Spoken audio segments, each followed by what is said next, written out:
Cheryl drove me back to our apartment the next day, and then took care of me for several weeks, bringing me coffee and cereal, helping me walk to the bathroom, taking me back to the hospital for a checkup.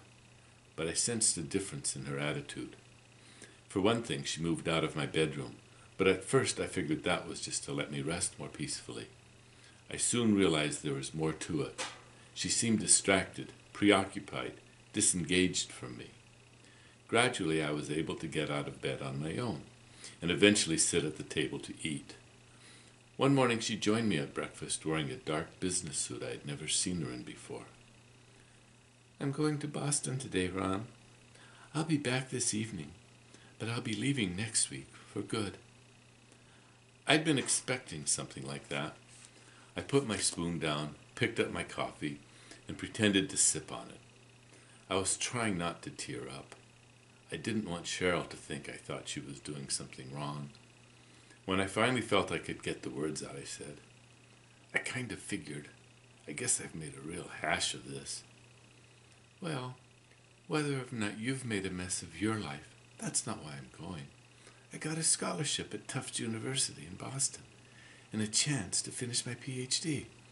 Today I need to meet with some of the faculty to convince them to let me continue with the work I've already started. I should have moved already, but I couldn't leave you so helpless." "Maybe I could move to Boston with you," I said. Even as I spoke, I felt I sounded pathetic.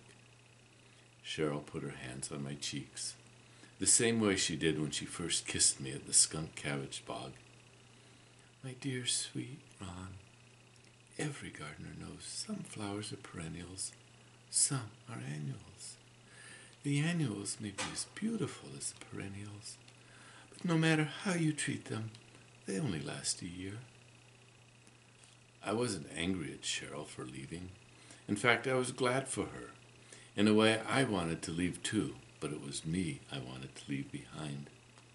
And Cheryl wasn't mad at me. She just put it, "We've both got to keep chasing our dreams until we can capture one." As I watched her dismantle our bedroom, though, I was struck by the fact I had taken for granted much of what she'd brought into my life. The beautiful bed we shared turned into an old mattress with a sleeping bag on it once she removed her paisley bedspread. The walls lost their color when she rolled up her posters of oversized irises. The top of the dresser was transformed back into a desolate plank when she packed her stuffed animals and fake leopard skin cover into her suitcase. It wasn't that she had many possessions. She fit everything she owned into 2 duffel bags, which she stowed in her truck with all her maps and tools.